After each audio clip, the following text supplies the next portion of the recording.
बताएंगे। अच्छा जी, पिगमेंटेशन हो जाती है। पिगमेंटेशन को लेकर सारी खवातीन परेशान होती है। आज आपको 7 है और उसके बाद फिर हम इससे बहुत खूबसूरत सा रोजाना किसी न किसी सूरत में किचन में हम इसको कटिंग कर रहे होते हैं। तो लेकिन कटिंग करते हैं तो हमारी आंखों से आंसू जारी हो जाते हैं। कभी कभार क्या होता है, जब हम चावल पकाते हैं ना तो चावलों में पानी ज्यादा हो जाता है। ये है कि कभी कभार क्या होता है कि हम किचन में काम कर रहे होते हैं और जल्दी में उजलत में तो वो एक्स्ट्रा नहीं होती है, जो इसका सिरा होता है वो टकरा होता है, या कभी खाने का भी और इसको सजाने का भी थोड़ा सा कट कर दें। और ये एक जहरीला मवाद होता है, इसको ला नहीं आते। तो होपफुली आपको आइडियाज पसंद कर देना है। कट करने के बाद बस अब हमारे पास ये एक कमेंट बॉक्स में जरूर बताइएगा कि आपको कौन सी टिप सबसे ज्यादा अच्छी लग रही है। तो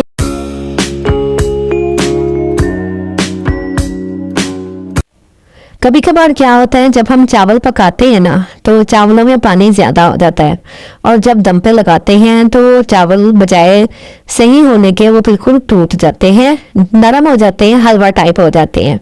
तो ऐसी सूरत में हम एक ट्रिक लगाएंगे, वो ये कि अगर चावलों में पानी ज़्यादा हो गया है, दम पे लगाने लगे हैं, तो 2 ब्रेड के स्लाइस इसके ऊपर रख देंगे, जिससे ये सारा पानी सोख लेंगे और चावल जो है वो खिले खिले नरम और खूबसूरत बनेंगे और पानी का मसला भी हल हो जाएगा।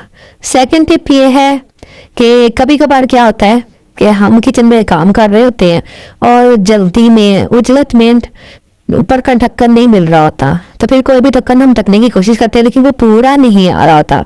तो ऐसी सूरत में हम क्या करेंगे, कोई भी ढक्कन लेके अगर वो बड़ा है तो उसको उल्टा करके उसके ऊपर रख देंगे, चाहे वो सालन की पतीली हो तो चाहे वो दूध की पतीली हो या कोई भी हो। तो आपका अर्जेंट बेस पे जो आपका मसला है ना वो हल हो जाएगा। अब देख लीजिए नेक्स्ट टिप।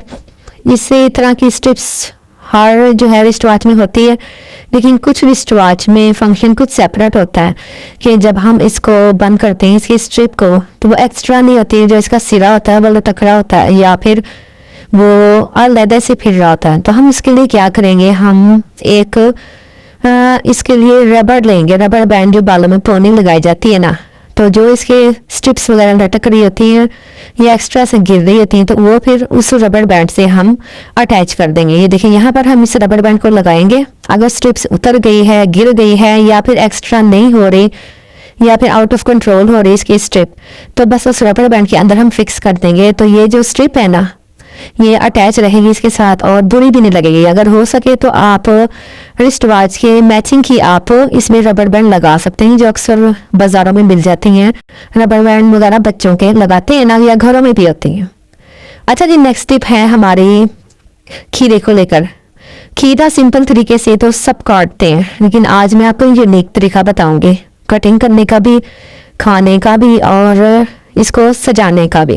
अच्छा जी, अगर खाने की बात आती है ना तो उस पर वाले 2 जो स्ट्रिप होती है ना, ऊपर वाला टॉप होती है, इसको थोड़ा सा कट कर दें। और ये एक जहरीला मवाद होता है, इसको लाजमी निकाल दिया करें, ये हमारी सेहत के लिए बिल्कुल भी अच्छा नहीं होता। बस ये जो जहरीला मवाद है, जब इसको निकाल देंगे तो इसको ऊपर वाली टॉप और छोटी सी जो अलग से जिसके ऊपर वो वाइट लगा हुआ उसको भी निकाल देंगे। अब कटिंग करने की बात जहाँ तक आती है तो हम गोलाई में इसको कटिंग करते हैं और ये एक सिंपल सा अच्छा तरीका है जो कि हर कोई इस्तेमाल करता है। लेकिन अगर हमने इसी खीरे को एज आ डेकोरेट इसको यूज़ करना, इसकी डेकोरेशन करनी हो, तो इस तरह का कटर आपके किचन में मौजूद होगा। नहीं है तो बाजार से मिल ही जाता है 50-60 रुपए का, 70 रुपए का। तो आप इसकी जो कद्दूकश करने वाली जो कटिंग वाली स्पेस है ना उसको आप यूज़ करें। तो ये जो लंबे लच्छेदार जो है ना, जो इसके छिलके हैं, इसकी स्ट्रिप्स हैं, बिल्कुल जैसे स्पैगेटी टाइप की उतनी मोटी ये कटिंग हो जाती है, जिसे हम ज्यूलियन कटिंग भी कहते हैं लंबाई में। तो ये देखिए यहाँ पर आप ये इतनी अच्छी और इतनी खूबसूरत लच्छेदार कटिंग हो रही है खीरे की। इसको किसी भी तरह सजा के हम इस्तेमाल कर सकते हैं। तो अब इसके बाद बात आ जाती है कि इसको सजाना किस तरह है। तो ये भी मैं आपको थोड़ा बहुत आइडिया दे देती हूँ, वैसे तो आप लोग मुझसे ज़्यादा समझदार है किस तरह इसको सजाना है। तो मैंने इसकी स्ट्रिप्स को ना इकट्ठा किया, या तो आप ग्रीन और लाइट ग्रीन को मिक्स कर लें, वो भी डेकोरेट का तरीका है। लेकिन अगर आप चाहते हैं कि जैसे कि इसके फ्लावर कटिंग हो जाए, तो जब हम स्ट्रिप्स में चारों तरफ से कटिंग कर लेते हैं ना तो खीरा जो होता है वो फ्लावर शेप में आ जाता है कुछ इस तरीके से। और मैंने फिर टमाटर को भी कट किया है, टमाटर के छिलके सब फेंक देते हैं, तो मैंने यहाँ पे टमाटर के छिलके को भी यूज़ किया है डेकोरेशन के लिए। टमाटर के छिलके को ऊपर ऊपर से उतारना है, लेकिन ख्याल रहे कि इसको टूटने नहीं देना आपने। और उसके बाद फिर हम इससे बहुत खूबसूरत सा गुलाब का फूल जो है ना वो बना सकते हैं, जो कि सजा सकते हैं सलाद के ऊपर, सैलेड के ऊपर। अब ये देखें यहाँ पर मैंने कट कर लिया। इस टमाटर को हम किसी खाने वगैरह में यूज़ कर लेंगे इसको भी, और इस तरह इसको फोल्ड करते जाएंगे और इसको बर्फ़ के पानी में रखेंगे ना तो और ज़्यादा देर तक ये लॉन्ग लास्टिंग रहेगा और इसी तरह इसकी पोजीशन बरकरार रहेगी। अब मैंने खीरे और टमाटर की हेल्प से ये देखें यहाँ पर मैंने इसे सलाद को डेकोरेट कर दिया। आप अपनी मर्जी से मुख्तलिफ किस्म की सब्जियाँ और जो है ना आइटम्स यूज़ कर सकते हैं, और सजावट भी अपने तरीके से आप कर सकते हैं। जितना आप क्रिएटिव होते जाएंगे उतनी अच्छी सजावट होती चल जाएंगी। मैंने सिंपल सा एक तरीका आपको बता दिया, होपफुली आपको पसंद आया होगा। नेक्स्ट आइडिया देख लीजिए। इस तरह के बीटर जो होते हैं, एग बीटर किचन में होते हैं, लेकिन उनमें सुराख नहीं होता, लटकाने की जगह नहीं होती। हमने क्या करना है, 2 पोनी टेल वाली रबड़ ले लेनी है। ये वो रबड़ है जो अक्सर दूध के शॉपिंग बैग के साथ आती हैं, उसके ऊपर लगी हुई होती है, वो मैं संभालती रहती हूँ। और बस इसके बाद 2-3 जो है ना मैंने बल दिए और इसको इसके साथ अटैच कर दिया है। 2 रबड़ बैंड को पहले अटैच किया, फिर 1 रबड़ बैंड को मैंने इस लकड़ी के साथ अटैच कर दिया, और बस इसको आप कहीं पे भी हैंग कर दें और ये मसला हल हो जाएगा कि आप जब कभी आपको ज़रूरत होगी आप सामने से उतारेंगे और इस्तेमाल कर लेंगे। अब नेक्स्ट देख लें आइडिया प्याज को लेकर। प्याज एक ऐसी चीज़ है कि इसके बगैर तो खाना मुकम्मल होता ही नहीं। रोज़ाना किसी न किसी सूरत में किचन में हम इसको कटिंग कर रहे होते हैं, तो लेकिन कटिंग करते हैं तो हमारी आंखों से आंसू जारी हो जाते हैं, जिसकी वजह से अक्सर ख़वातीन लड़कियां प्याज कट करने से ना घबराती हैं। तो आज मैं आपको एक तरीका बताऊंगी जिससे ना प्याज से कटिंग करने से आंखों में आंसू नहीं आएंगे, ना ही हाथों में स्मेल आएगी। करना क्या है, आपने जो इसकी हड्डी होती है ना उसको नहीं आपने कट करना। हम करते क्या है कि उसको ब्रेक कर देते हैं, उसको सबसे पहले उतार के फेंक देते हैं। ऐसा नहीं करना।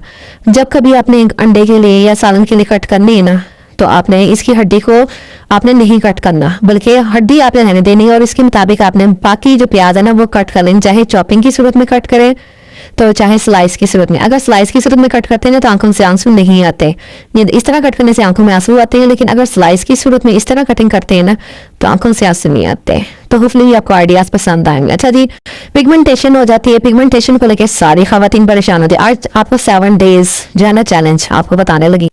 अगर आपको छाइयों का मसला है, आपको रफ जो है ना स्किन का मसला है, या टैनिंग हो गई है धूप, क्योंकि अब गर्मियाँ आ रही हैं आजकल, तो आपने क्या करना है, किचन में से आलू का टुकड़ा ले लेना है, हाफ कट कर लेना। आप चाहे तो स्लाइस भी कट कर सकते हैं। बस हमने इसमें कट लगाने छोटी छोटी छुरी की मदद से, और बस हमने अपनी स्किन पर रब करना है। 1 चुटकी हल्दी ले लेनी है और ये देखेंगे यहाँ पर इसको हमने कर देना, क्योंकि इसका जूस और हल्दी मिलकर ना बहुत जल्दी इफेक्ट करते हैं छाइयों को ख़त्म करने में। जिस तरह मैं यहाँ हाथों पे लगा लेना, अपने चेहरे पे लगाना, कोई साइड इफेक्ट नहीं है।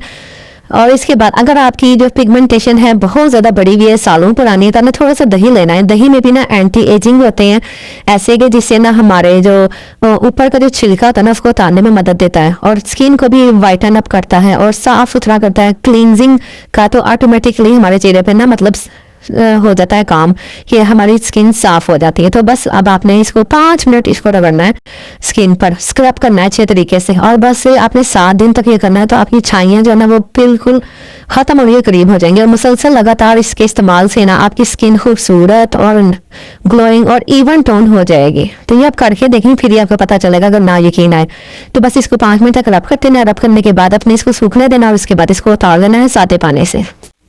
नेक्स्ट आइडिया की तरफ आ जाते हैं। इस तरह के शॉपिंग बैग होते हैं हमारे घरों में आ जाते हैं, हम इनको इस्तेमाल भी करते हैं, फेंकते नहीं। लेकिन आज मैं आपको एक नया तरीका बताने लगी हूँ। जहाँ से इसको पकड़ते हैं, जो इसके हैंडल होते हैं ना उसको हमने किसी नाइफ से कैंची से इसको कट कर देना है। कट करने के बाद बस अब हमारे पास ये एक इनवेलप सा बनके तैयार हो गया है। इसको हम देखें कुछ इस तरीके से जोड़ेंगे। जोड़ना किस तरह, पहले आपने छुरी को गर्म कर लेना है। ये देखें ये इतना बड़ा हो गया ये, और छुरी को गर्म करने के बाद ना इसको हल्के हल्के जितनी आपने पार्टीशन इसकी करनी है ना, ये देखिए मैं इसको सफ़र पे ले जाने के लिए पार्टीशन करने लगी हूँ। यहाँ पे हल्के हल्के कट लगा लेना है। यहाँ पे ये जहाँ जहाँ हल्के हल्के आप कट लगाएंगे ना, क्योंकि ये छुरी गर्म है, वहीं से ये जुड़ता चला जाएगा। मैं पॉकेट्स बना रही हूँ यहाँ पर, ये देखिए कुछ इस तरीके से 5-6 पार्टीशंस कर लिए मैंने। तो ये देखेंगे यहाँ पर, और इसके साथ ही छुरी गर्म है तो हल्की हल्की जो है ना इसको थोड़ा सा टेढ़ा करके इसको गरम गरम इसके बाद फेरते हैं तो और ज़्यादा मजबूत हो जाएगा। बस इसके बाद अब हम इसको कहाँ इस्तेमाल करेंगे ये भी मैं अब आपको बता देती हूँ। कि जब कभी हम सफ़र पे जाते हैं, हमारे पास बहुत सारी चीज़ें ऐसी होती हैं जो इन छोटी छोटी पॉकेट्स में रखना ज़रूरी होता है। तो और वो जब हम ढूंढते हैं तो वो मिलती नहीं है। तो इस तरह की शॉपिंग बैग, ये देखें छोटी छोटी पॉकेट में होंगी ना तो वो मिल जाती हैं। मेरे पास हैं ब्रशेस, आप पेंसिल का भी यूज़ कर सकते हैं, चम्मच स्पून वगैरह भी रख सकते हैं। तो मैं यहाँ पे रख रही हूँ ब्रशेस को कवर करना होता है ताकि इनमें कोई जरासीम मैल को चैल ना जाए। तो ये देखें इसमें मैं 4-5 ब्रशेस भी रख सकती हूँ, इसमें टूथपेस्ट भी रख दूंगी। और अगर आप अपनी मर्जी से चाहें कोई और चीज़ें भी रख सकते हैं, पेंसिल रख सकते हैं, स्पून रख सकते हैं, मतलब जितनी बड़ी चीज़ होगी उतनी बड़ी आपने इसकी जो है ना पॉकेट बना लेनी है और ये शॉपिंग बैग हमारे काम आ सकता है। बहुत सारे तरीके मैं अपने शेयर करती रहती हूँ, आप पीछे वाली वीडियोस में जाके देख सकते हैं। और ऐसी इतनी अच्छी अच्छी इंफॉर्मेशन होती है ना कि जो कि आपको हैरान कर देती है। तो जब तक हम आगे बढ़ रहे हैं इसको हम बैक में रखेंगे। आप चैनल को सब्सक्राइब कर लें और लाइक कर लें और बेल आइकन जरूर प्रेस कीजिएगा और मुझे कमेंट बॉक्स में जरूर बताइएगा कि आपको कौन सी टिप सबसे ज़्यादा अच्छी लग रही है। तो देखिए जी यहाँ पर ये बिना किसी मुश्किल के ये मैंने यहाँ पर ना एक छोटा सा इन्वेलप बना लिया, रेडी कर लिया, जो ना गंदा होगा ना ख़राब होगा और हमारे काम भी आएगा।